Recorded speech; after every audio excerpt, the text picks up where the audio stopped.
എന്താടോ? അമ്മ അമ്മ മാറ്റി വെച്ചേ. മാറ്റി വെച്ചോ. സോഡ കുപ്പി എവിടെയെങ്കിലും നീ ഞാൻ കഴിച്ചോളാം. ഉറങ്ങിക്കോ ഉറങ്ങിക്കോ.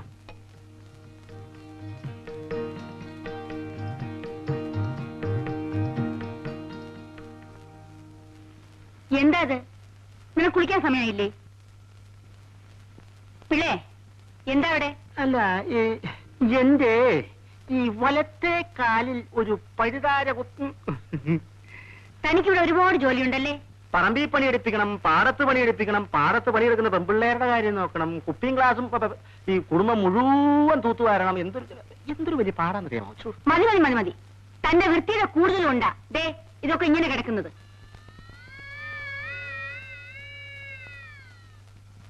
ആ പെണ്ണിനെ വിളിച്ച് ഇതൊക്കെ ഒന്ന് തൂപ്പിച്ചൂടെ?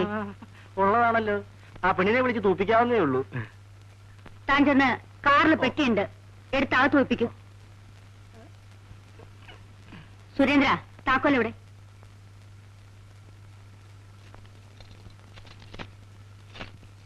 ചേച്ചി ചേച്ചി പുത്തമ്പരിക്കിലെ അമ്മ വന്നിട്ടുണ്ട്. ദേ ഇപ്പൊ പിള്ളച്ചിട്ടും വന്ന് പറഞ്ഞിട്ട് പോയി. ചേച്ചി വേഗം കുളിച്ച് റെഡിയാകാൻ നോക്ക്.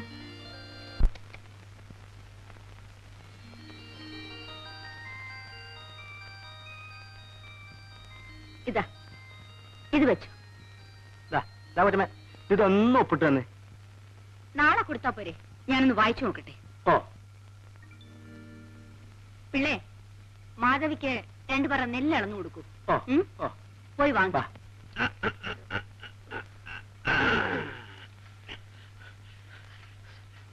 ഓ വന്നിരിക്കുന്നു സിംഗരിക്ക്. അത് പോകരുത്. എടി നമ്മൾ തമ്മിൽ എന്താ ബന്ധം? ആലുവ ശിവരാത്രി മണപ്പുറത്ത് വെച്ച് കണ്ട പരിചയം പോലും കാണിക്കുന്നില്ലല്ലോ. ഒന്നുമില്ലെങ്കിലും ഞാൻ നിന്റെ ഭർത്താവല്ലേ. ഒരു സ്നേഹം സ്നേഹിച്ചതിന് കിട്ടി. തന്നിട്ടുണ്ടല്ലോ 2 എണ്ണത്തിനെ. ഒരകർന്ന് നിൽക്കുന്നു പോരെ സ്നേഹ. അതെന്റെ മാത്രം കുറ്റമാണോ എടി? ഞാനായതുകൊണ്ട് 2ൽ നിർത്തിയെന്ന് പറ.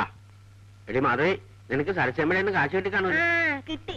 അത് ബാങ്കിലിട്ടാച്ചാ അങ്ങോട്ട് പോകുന്നത്. ഇനി ഇപ്പൊ എടുത്താ പൊങ്ങത്തില്ല. അധികമൊന്നും വേണ്ട. നിങ്ങളുടെ നോക്കിയാൽ 2 റുപ്പീസ്. പോകലിച്ചു അവിടുന്ന്. കണ്ടുപിടിക്കാൻ തിരക്കായിരിക്കും.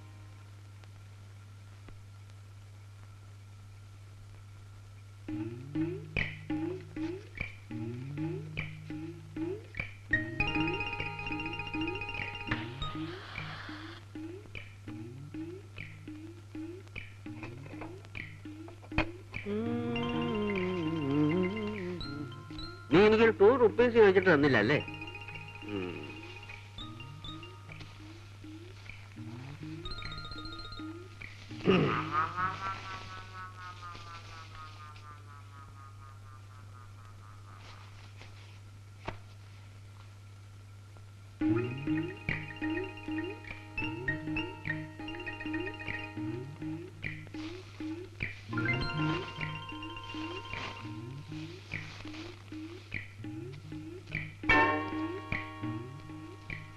നിങ്ങളെ പണ്ടാറടങ്ങാൻ വല്ലവരും കൊച്ചുങ്ങൾക്ക് അന്വേഷിച്ചു കൊടുക്കുന്നതല്ല.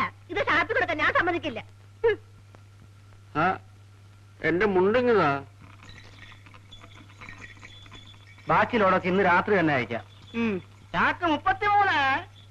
നാളെ എനിക്ക് പോവുകയും വേണം. പിള്ളേ നമ്മുടെ വീട്ടിലെ ജോലിക്ക് നിർത്താൻ ഒരു പെണ്ണിനെ ഇതേവരെ കിട്ടിയില്ലല്ലോ. ഇവള് തന്നെ ആയാലോ അച്ഛമ്മേ? ഇവള് തന്നെ ആയാലോ? നല്ലപോലെ പണിയെടുക്കും. അതിനിപ്പോ അവരിവളെ വിടുവോ? അതിപ്പോ അവളുടെ തന്തയോടും തള്ളയോടും ചോദിച്ചു നോക്കണം. അതിനിപ്പോ ഇത്ര ചോദിക്കാനുണ്ടോ? ഒരു ദിവസം കാറും കൊണ്ട് ഇങ്ങോട്ട് വരിക, സാവിത്രിയെ കയറ്റിക്കൊണ്ട് അവിടെ പോവാ. നിങ്ങളിന്ന് വെറുതെ ഇരിക്കുന്നുണ്ടോ? അല്ലെങ്കിൽ ഞങ്ങളങ്ങോട്ട് വരണമെന്ന് വിചാരിച്ചിരിക്കുക. അവിടെ അടുത്തല്ലേ വടക്കേക്കാവ് ക്ഷേത്രം. ഇവർക്ക് അവിടെ നേർച്ചയുണ്ട് താലം എടുപ്പിച്ചേക്കാമെന്ന്. 6 വയസ്സിൽ പൊങ്ങം വന്നപ്പോ നേർന്നതാ. എന്നിട്ട് നീ ഇതുവരെ അത് കഴിച്ചില്ലല്ലോ. ഇപ്പൊ അവിടെ വിട്ടേക്ക്. അവളെ കൊണ്ട് താലം എടുപ്പിച്ച് അവരെ അവിടെ നിർത്തിക്കോളും. അതിന് ഇനിയും സമയമുണ്ടല്ലോ. നിനക്കെന്താ ഇവളെ എന്റെ കൂടെ അയക്കാൻ ഒരു ബുദ്ധിമുട്ടുള്ളത് പോലെ? അയ്യോ അങ്ങനെയൊന്നും അല്ല, ഞാൻ അയക്കാം. ഇപ്പൊ വേണ്ട, പതുക്കെ ആലോചിച്ചിട്ട് മതി. ഇവളെ എന്റെ കൂടെ അയച്ചാൽ ഒരു വേലക്കാരിയെ പോലെ അല്ല, എന്റെ മോളെ പോലെ നോക്കിക്കൊള്ളാം. ഇറങ്ങട്ടെ മോളെ, ഇറങ്ങട്ടെ.